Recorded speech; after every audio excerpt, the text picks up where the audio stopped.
इंद्रजीत महिला महाविद्यालय एवं श्री चंद्रशेखर प्राइवेट ITI आराजी दिवारा नैनी जोर पकड़ी हवा आजमगढ़ की तरफ से सभी देशवासियों, क्षेत्रवासियों एवं अभिभावक गण को नव वर्ष 2020 एवं गणतंत्र दिवस की हार्दिक शुभकामनाएं। सौजन्य से प्रबंधक अरविंद कुमार यादव एवं चंद्रशेखर यादव, पूर्व ब्लॉक प्रमुख हरैया आजमगढ़। अपने बच्चों के उज्जवल भविष्य के लिए आज ही दाखिला करवाएं इंद्रजीत महिला महाविद्यालय एवं श्री चंद्रशेखर प्राइवेट ITI आराजी दिवारा नैनी जोर पकड़ी हवा आजमगढ़ में। और ये बिहार की धरती है। बिहार की धरती ने न सिर्फ अंग्रेजों को बल्कि बिहार की धरती ने उंगली माल को भी सिखाने का काम किया। ये कहा गया है अहिंसा परमो धर्म, अहिंसा सबसे बड़ा धर्म होता है। इसीलिए हम बदले की भाषा नहीं बोलते हैं। ये बिहार की धरती है, ये भगवान महावीर की धरती है जो अहिंसा में भरोसा करते हैं। ये बिहार की धरती है जो गुरु गोविंद सिंह की धरती है। ये बिहार की धरती है जो महात्मा गांधी की कर्म भूमि है। चंपारण से आंदोलन किए थे कि नहीं किए थे? मेरा एक दोस्त आया, उसका नाम है अमित। बोला कन्हैया तुम काहे परेशान हो रहे हो? तुम्हारा तो नाम कन्हैया है, तुम्हारा नाम अगर बाहर भी हो जाएगा तो CA से तुम भीतर आ जाना। तो हम बोले गधा, हम कन्हैया है और तुम गधैया हो, तुम गधा हो। तुम गधा इसलिए हो क्योंकि तुम्हारे दिमाग में ये बात घुस नहीं रहा है। क्यों नहीं घुस रहा है इसको समझ लो। मामला ये है कि ये हिंदू मुसलमान का मामला नहीं है। इस देश में 100 में से 40-50 ऐसे लोग हैं जिनके पास कागज पत्र ठीक नहीं है। और जब आपके पास कागज पत्र ठीक नहीं है तो आपका नाम NPR से बाहर कर दिया जाएगा और आपका नाम डाउटफुल सिटीजन के लिस्ट में डाल दिया जाएगा। जब आपका नाम डाउटफुल सिटीजन के लिस्ट में डाल दिया जाएगा तब आपको जाकर के कागज दिखाना पड़ेगा। और जब आप सही कागज नहीं दिखा पाएंगे तो आपका नाम NRC से बाहर कर दिया जाएगा। ये कानून खाली मुसलमान के खिलाफ नहीं, भूमिहार के खिलाफ भी है, ये बात आप जान लीजिए। राजपूत के खिलाफ भी है, ये बात आप जान लीजिए। लाला के खिलाफ है, ये बात भी जान लीजिए। अगरा के खिलाफ भी है, पिछड़ा के खिलाफ भी है, दलित के खिलाफ भी है, महादलित के खिलाफ भी है, महिला के खिलाफ भी है, पुरुष के खिलाफ भी है। इसीलिए आज अगर हम लोग खड़ा होकर के ये NPR और NRC का विरोध कर रहे हैं, वो इसलिए विरोध कर रहे हैं कि ये आज NPR और NRC के नाम पर, घुसपैठियों को भगाने के नाम पर दरअसल अपने ही देश के नागरिकों को अपने ही देश में कागज के आधार पे घर से उनको बेघर करना चाहते हैं। और हम कहते हैं कि जब तक हमारी रगों में खून है, अमित शाह तुम कहते हो कि तुम 1 इंच पीछे नहीं हटोगे, हम तुमको वहां पहुंचा देंगे जहां तुम्हारा दोस्त नीरव मोदी भाग करके गया है। ये बात तुम याद रखना कि तुमको जितना जोर लगाना है उतना जोर तुम लगा लो, जितनी ताकत तुम्हारे पास है तुम उतनी ताकत लगा लो। लेकिन इस देश की जनता जब एक बार जाग गई है, इस देश की जनता ने जब एक बार तिरंगा अपने हाथों में थाम लिया है तो याद रखना ये तिरंगा किसी ने हमको भीख में नहीं दिया है। हमारे पुरखों ने फांसी का फंदा चूम करके ये तिरंगे को आजाद कराया है। तो हम तुमको वोट देना कि इस धरती से, बिहार की इस क्रांतिकारी भूमि से आप तमाम लोगों को ये बताना चाहता हूँ कि हमारे देश का कानून, हमारे देश का नागरिकता संशोधन कानून पहले से इस बात को स्वीकार करता है कि दुनिया के किसी भी हिस्से से आया हुआ कोई भी व्यक्ति अगर भारत में शरण मांगता है तो भारत में उसको शरण दिया जाएगा। अरे अदनान स्वामी को भारत की नागरिकता दी गई कि नहीं दी गई? इससे पहले और भी लोगों को नागरिकता दी गई कि नहीं दी गई? तो ये नया कानून लाने का जरूरत क्यों है? क्योंकि जब 19 लाख में से 15 लाख गैर मुसलमानों का नाम आया तो अमित शाह को लगा कि हमारा वोट बैंक बिगड़ जाएगा। आसाम के बाद बंगाल में चुनाव होना है तो इनको यह बात समझ में आ गई कि लोगों का नाम बाहर हुआ है तो बंगाल में करोड़ों लोगों का नाम बाहर हो जाएगा। क्यों बाहर हो जाएगा? क्योंकि 71 में जो बांग्लादेश बना, उस बांग्लादेश से करोड़ों संख्या में मुसलमान नहीं, हिंदू कलकत्ता में और बंगाल में रहने के लिए आए थे। इस बात को आप जान लीजिए। इसीलिए इस चूहा का हाल क्या हुआ? चूहा आटा खाने के चक्कर में चूहेदानी में जाके फंस गया। चूहा जब आटा खाने के चक्कर में चूहेदानी में फंस गया तो लगा फड़फड़ाने, लगा हम लोगों के ऊपर आरोप लगाने, लगा ये कहने कि हम लोग देश की जनता को भड़का रहे हैं। हम देश की जनता को नहीं भड़का रहे हैं।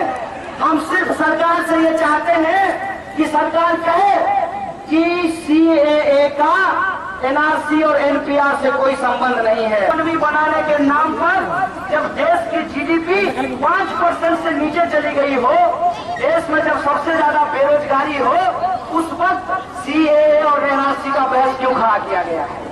उस वक्त सीएए और एनआरसी का बहस इसलिए खड़ा किया गया है ताकि ये अपने बाल बच्चों को बीसीसीआई का सेक्रेटरी बना सके, मंत्री बना सके, नेता बना सके, और आप अपने भविष्य के लिए, अपने बच्चों के लिए इस ठंड में अपने बच्चों को गोद पे लेकर के आपको सड़क पे जाकर के आंदोलन करना पड़े।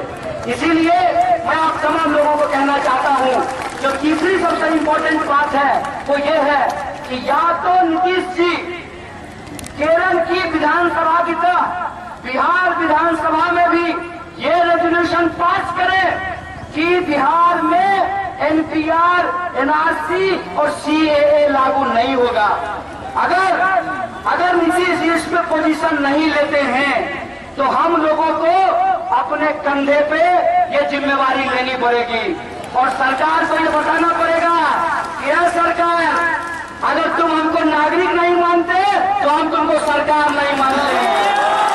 सरकार को ये कहना पड़ेगा कि आपको जिसको भेजना है भेज दीजिए, आने दीजिए हमारे मोहल्ले में, देखते हैं कि किसको कितना दम है जो हमारे घर से एनपीआर करके जाता है। आपको ये तय करना पड़ेगा।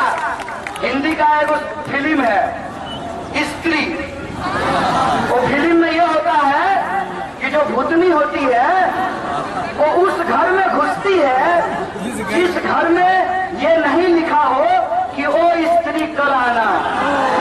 तो ये जो एनपीआर का भूतनी है उसको अगर आप अपने घर से बाहर भगाना चाहते हैं तो आप भी अपने घरों के बाहर लिखिए कि ओ एनपीआर कल आना और साथ में 15 लाख लेकर के आना, वरना मत आना।